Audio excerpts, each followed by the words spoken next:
हाँ, नाम जप, जितना भगवान का नाम जप करोगे उतना हृदय पवित्र होगा। पवित्र हृदय जथा लाभ संतोष सदा काहू सो कछु न चाहोगो। जो संतोष है वही कामनाओं को शांत करता है। बिन संतोष न काम न साही, अछत काम सुख सपने नाही। जब तक संतोष नहीं आता तब तक लालच और कामना बढ़ती रहती है। लालच और कामना जब तक बढ़ती रहती है तो कितना भी कुछ भी हो वो अशांत रहता है। और अशांतस्य कुतः सुखम, जो अशांत है वो कभी सुखी नहीं हो सकता। इसलिए हमें कामनाओं पर शासन करने के लिए, लालच को रोकने के लिए, हृदय को शांत और आनंद करने के लिए हर समय भगवान का मधुर मधुर नाम जपते रहना चाहिए। हरि स्मृति सर्व विपद विमोक्षणम। भगवान की याद, भगवान का नाम नहीं होगा तब तक सुनने और सुनाने से लाभ नहीं मिलता, भजन करने से लाभ मिलता है। खूब नाम जप करो भगवान का। विषय में आग डालने से आग बुझ जाएगी? हम आपसे प्रश्न करते हैं कि आग है और घी डालो उसमें तो क्या आग बुझ जाएगी क्या? और प्रज्वलित होगी। तो इंद्रियों को रोकने से हम इंद्रिय विजयी हो सकते हैं, ना कि इंद्रियों के भोगने से हम इंद्रियों के गुलाम हो जाएंगे और इंद्रियां हमारी भ्रष्ट होती चली जाएंगी। क्या भोगने से इंद्रियां कभी तृप्त हुई हैं? आप लोग तो गृहस्थ हैं, आप लोग बताइए कि क्या भोगने के बाद ऐसा लगता है कि अब कछु नाथ न चाहिए मोरे? भोगने से यही लगता है और भोगो, अब इसको नहीं, अब इस विषय को भोगो। भोगते भोगते मर गए, अनंत जन्म व्यतीत हो गए हमारे, लेकिन आज तक हमें तृप्ति नहीं हुई। हमको इंद्रियों पर शासन करना चाहिए, ना कि उनकी गुलामी में हमको बहते चले जाना चाहिए। हमारा मानव जीवन मिला है इंद्रिय विजयी होने के लिए, मनोविजयी होने के लिए। हम पशु नहीं है, हम मनुष्य है। हम भगवान का नाम जप करके, शास्त्रों का स्वाध्याय करके, गुरु चरणों की रज माथे पे धारण करके हम इंद्रियों को वश में कर सकते हैं। हम गंदी आदतों को छोड़ सकते हैं, हम अपने स्वरूप में स्थित हो सकते हैं, भगवत प्राप्ति कर सकते हैं।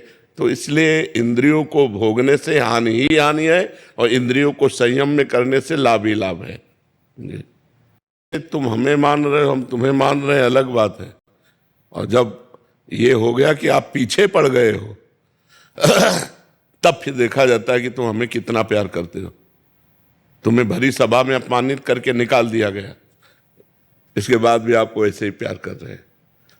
आप कुछ भी करो प्रभु, आपके सिवा मेरा कोई नहीं है। हर तरह से उसको धिक्कारा गया, हटाया गया, हर तरह से उसको परास्त किया गया, बस उसके यही निकल रहा है, आपके सिवा हमारा कोई नहीं प्रभु, आप जैसा मनाओ। क्रॉस कर गया। आप जो चाहते हैं उसके विपरीत हम आपसे आचरण करते हैं। इसके बाद भी आप कहा कि आप जो लीला मनावे सो करो प्रभु, ये तन ये मन ये प्राण सब आपका है, आप जैसा आदेश करें। जैसा वो बात फिर लगता है कि ये मेरा है। देहाभिमानी और प्रेम ये दोनों एक साथ नहीं रहते। देखो ना, हमारे भगवान सर्वलोक महेश्वर होकर प्रियाजू से विनय करते हैं, प्रियाजू के आगे हाथ जोड़े खड़े रहते हैं, क्योंकि वो राधा किशोरी से प्यार करते हैं तो हाथ जोड़े खड़े रहते हैं। सर्वलोक महेश्वर है, जिनकी भ्रकुटी विलास सृष्टि लय हुई, वो हमारी करना चाहिए, ऐसा करना चाहिए। अपने मित्र परिकर को सद उपदेश करना चाहिए, सदमार्ग में चलाना चाहिए। हम अपनी अनुभूतियां भले न बताएं, लेकिन हमने संत से ऐसा सुना है कि राधा नाम जपने से मंगल होता है। हमने संत से सुना है शराब नहीं पीना चाहिए, मांस नहीं खाना चाहिए, पर स्त्री गमन नहीं करना चाहिए, पर पुरुष गमन नहीं करना चाहिए। ये बातें तो हम सब अपने मित्र परिकर को सबको बता सकते हैं ना। अपनी अनुभूतियों को बताने के लिए मना किया गया है कि परमार्थ में अपनी अनुभूतियों को तब तक छुपाए जब तक भगवत प्राप्त न हो जाए। लेकिन हम जो सत्संग में सुना वो दूसरों को सुना सकते हैं ना, हम वो दूसरों से चर्चा कर सकते हैं ना, जिससे दूसरा भी कर दो। ये बात आ गया कि मेरे द्वारा इनका परिवर्तन हुआ तो ये भी भगवान को समर्पित कर।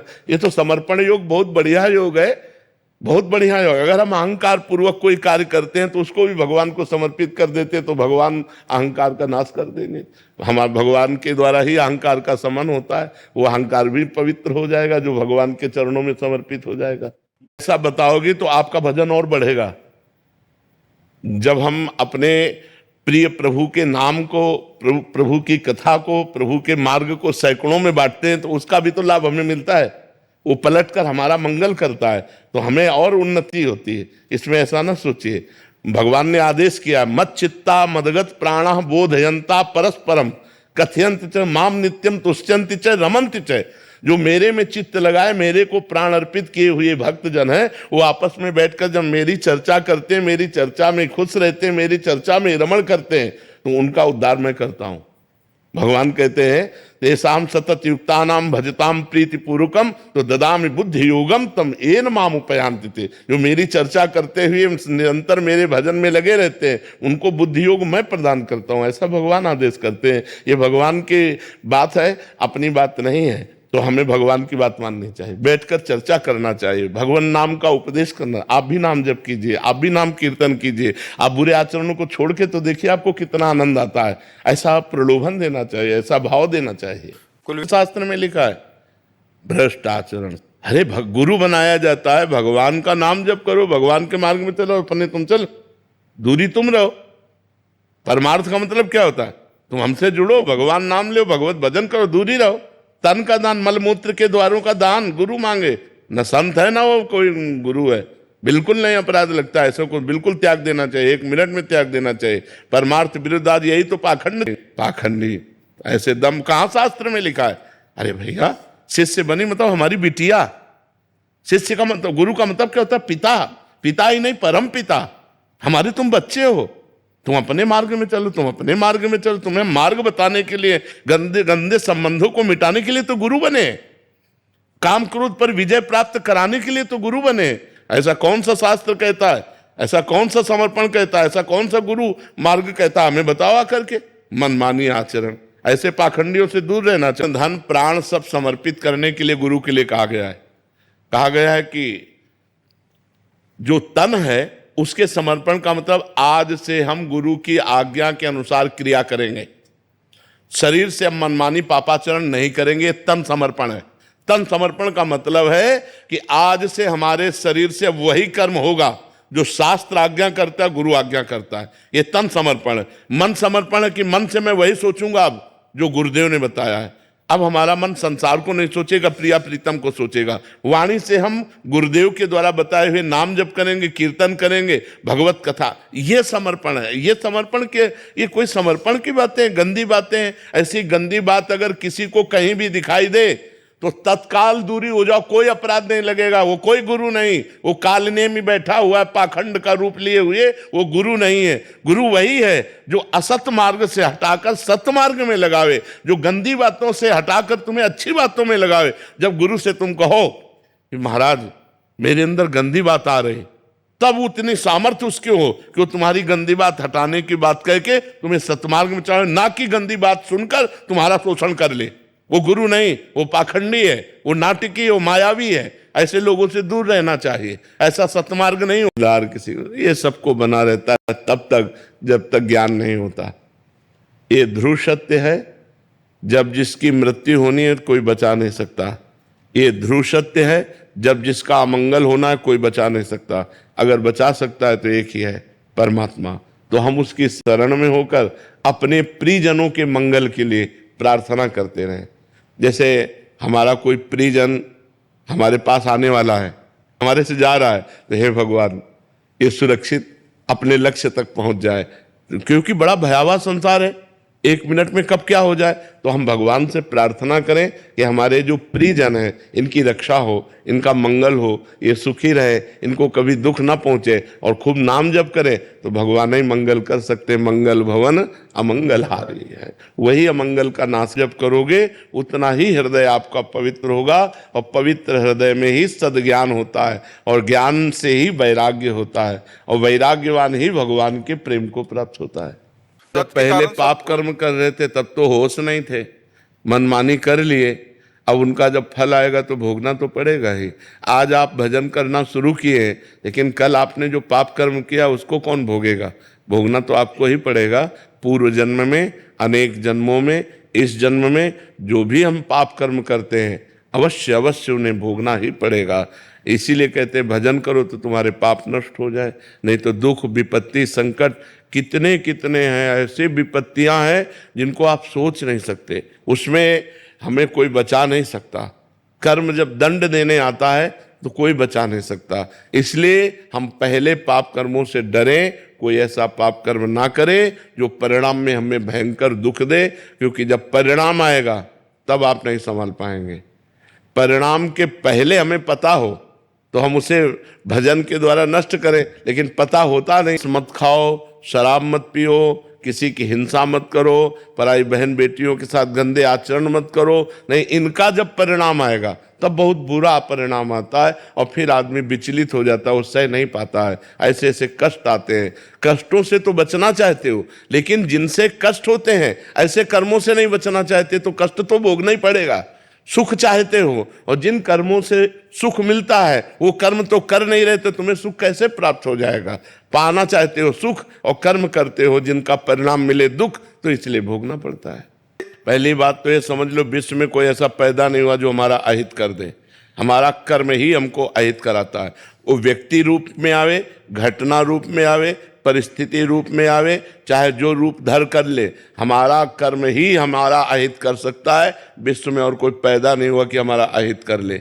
हमारा कर्म ही किसी व्यक्ति के रूप में आएगा, हमसे छल करेगा, हमसे कपट करेगा, हमसे लड़ाई करेगा, हमारे साथ मारपीट करेगा, विपत्ति पैदा करेगा, वो हमारा कर्म ही होगा। नहीं तो कोऊ न काहू के सुख दुख कर दाता, निज कृत कर्म भोग सुन भ्राता। अब आगे की बात कहिए। भजन करके जीवन मरण के चक्र को रोक देना चाहिए, विधि के विधान को पलट देना चाहिए। हम मनुष्य हैं, हम भगवान को अधीन कर सकते हैं, तो विधि का विधान क्या चीज होता है? हमारे किए हुए कर्मों का फल ही विधि का विधान होता है। हम उन सबको पलट देंगे भजन बल से, तपस्या बल से, अच्छे आचरण से, भगवान का नाम जप करते हुए। मनुष्य जन्म कोई सूकर कुकर का जन्म है क्या कि जो विधान हम वही केवल भोगते रहें? भजन के बल से हम अपने मृत्यु को रोक सकते हैं, भजन के बल से हम अमर हो सकते हैं, भजन के बल से हम जो चाहे बन सकते हैं। भजन में बहुत बड़ा बल है। हम मनुष्य हैं, मनुष्य हैं, हम कोई साधारण देव दुर्लभ देही हमको प्राप्त है। बड़े भाग मानुष तन पावा, सुर दुर्लभ सद ग्रंथन गावा, दुर्लभो मानुषो देहो। शास्त्र कह रहा है हमें दुर्लभ देह प्राप्त हुई, हम जो चाहे वो कर सकते हैं। परिणाम में हमारे हाथ नहीं है। जैसे हम बहुत पढ़ाई लिखाई करके बहुत ग्रेजुएट बने, लेकिन हमें नौकरी नहीं मिल रही, क्योंकि हमारा पूर्व का पाप प्रबल है, वो हमको विपत्ति और दुख देने में, लेकिन भगवत प्राप्ति में नहीं। अगर हम भजन करते हैं, तपस्या करते हैं, तो अपने भाग्य को बदल देते हैं, भाग्य के चक्र को बदल देते हैं। इसीलिए तो भगवान ने कृपा करके मनुष्य शरीर दिया है। हम जो चाहे कर सकते हैं, जो चाहे कर सकते हैं। इस समय हम नरक जा सकते हैं, हम वैकुंठ जा सकते हैं, हम गोलोक जा सकते हैं, साकेत जा सकते हैं, कैलाश जा सकते हैं, जो चाहे कर सकते हैं। लेकिन चाहे गलत हो गई, पर स्त्री गमन, रुपया पैसा, नशा, गंदे आचरण, तो वही दुर्गति भोगो। फिर वही अपने को असहाय, असमर्थ, चिंता, डिप्रेशन, यही सब फंसो। नहीं तो सही आचरण से चलो, भगवान का भजन करो, देखो तुम्हारा मंगल होता है कि नहीं होता है। समझ में आ रही बात? क्या सुख तो सहन करना पड़ेगा ही। जैसे कोई नहीं चाहता कि दुख आवे, लेकिन दुख भोगना पड़ता है, क्योंकि हमारे जब पूर्व के पाप कर्म है तो उनका कैसे होगा। जैसे बड़े बड़े संत महात्माओं को भी देखा जाता है, शारीरिक पीड़ाएं होती है, शारीरिक दुख होते हैं, तो वो तो रात दिन भजन में लगे हुए हैं। आप तो घंटा आध घंटा भजन करोगे, वो तो दिन भर भजन में लगे हुए हैं।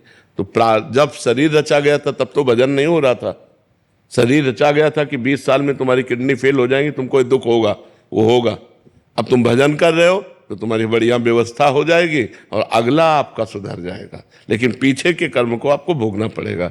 जैसे बड़े बड़े संतों के, रामकृष्ण परमहंस जी के गले में कैंसर था, भाई जी के आंतों में कैंसर था, तो इन महापुरुषों ने जो भगवत साक्षात्कार कर लिए, अब इनके कौन से पाप बच गए। लेकिन अब नहीं है। पूर्व में जब शरीर रचा गया था कि तुम्हारा 70 वर्ष में कैंसर होगा, तो 70 वर्ष में कैंसर हो जाएगा। समझ पा रहे आप? तब बात तो है कि ना रखे, नेकी कर दरिया में डाल, अच्छाई कर और भगवान के चरणों में समर्पित कर दो। भगवान की कृपा बल से ही अच्छाई करने का अवसर मिलता है। नहीं तो माया सदैव बुरे आचरणों में लगाती है। अगर हमसे कोई शास्त्र सम्मत कार्य बन रहा है, परोपकार बन रहा है, परहित बन रहा है, उस कर्म को भगवान के चरणों में समर्पित कर देना चाहिए और उस व्यक्ति से पलट कर कुछ लेने की इच्छा नहीं रखनी चाहिए कि वो हमको धन्यवाद भी कहे, ऐसी आकांक्षा नहीं रखनी चाहिए। अगर ऐसे चलोगे तो भगवान की विशेष कृपा के पात्र बन जाओगे। अगर आकांक्षा करोगे तो कामना की शायद पूर्ति हो जाए लेकिन लाभ नहीं। आपकी कोई कामना पूर्ण हो गई तो कामना सांसारिक ही तो होगी। शरीर छूटने के बाद आपके पास कुछ नहीं है और यदि आपने थैंक यू भी स्वीकार करने की इच्छा नहीं की तो वो कर्म आपके साथ है। जो परोपकार कर्म किया वो आपका मंगल करेगा, लोक परलोक सब जगह मंगल करेगा। माया जाल नहीं है, मन ही माया जाल है। हमारा मन ही सबसे बड़ा माया जाल है।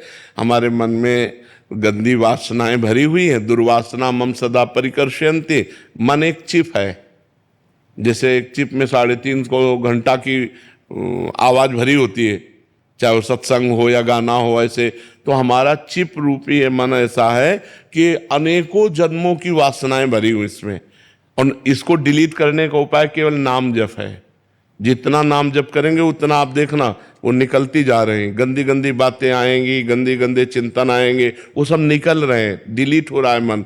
जितना भजन करोगे उतना मन निर्मल होता जाएगा। अभी जैसे वैसे नकारात्मक सोच बढ़ती है और जैसे जैसे हृदय पवित्र होता है तो घोर विपत्ति में भी भगवान की कृपा नजर आती है। कि लक्ष्य हमारा बहुत बड़ा रहा है। हमारा लक्ष्य रहा ब्रह्म प्राप्ति, भगवत प्राप्ति। अब इसमें हम कदम पीछे नहीं हटा सकते, चाहे जितना कष्ट मिले। तो वो जो जिसे तुम कष्ट कहते हो वो हमारी तपस्या बन गई, वो हमारी साधना बन गई, वो हमारी जितेंद्रियता बन गई। नहीं, बिल्कुल नहीं, कभी हमें नहीं लगा। क्योंकि जैसे अब काशी में थे तो बड़े बड़े अन्न क्षेत्र खुले हुए हैं, बहुत मारवाड़ी अन्न क्षेत्र 24 घंटा चलते हैं। तो काशी तो अन्नपूर्णा की नगरी है, वहाँ कई अन्न क्षेत्र है। आप जाइए किसी भी समय जाइए, आपको भरपेट भोजन मिलेगा। लेकिन हमारा नियम था हम घाट से छोड़कर नहीं जाएंगे, हम कभी भोजन के लिए किसी के यहाँ नहीं जाएंगे। हमारे पास जो आएगा वही पाएंगे। उसे आकाश वृत्ति कहते हैं। आकाश वृत्ति से जीवन रखा कि मुझे केवल भगवत प्राप्ति करता भगवान के लिए। गंगा जल पान करके एकांत में खंडहरों में बैठ के रोना आता था, प्रभु कब केवल गंगा जल पीते। गंगा जल में पावर है, वो मतलब अब तो दूषण बढ़ रहा है, लेकिन गंगा जल में ऐसे पौष्टिक आहार है कि हम कभी लूज नहीं हुए, हम कभी निराश नहीं हुए। हमें एक पावर मिलता था, जैसे दूध पीने से पावर मिलता है ऐसे गंगा जल से पावर मिलता था। और लक्ष्य था भगवान की प्राप्ति, मर चाहे जाऊं मुझे भगवान चाहिए। तो उस जिद्द के कारण सब सह गए। भगवान सब सहते रहे, वैसी क्षमता भी भगवान देते हैं। हमारा मन उत्साहित है। कभी हमारे मन में ऐसा नहीं आया। ये वृंदावन में व्यवस्था भगवान ने जब कर दी कि अब अखंड वृंदावन वास करना है, जब हमारी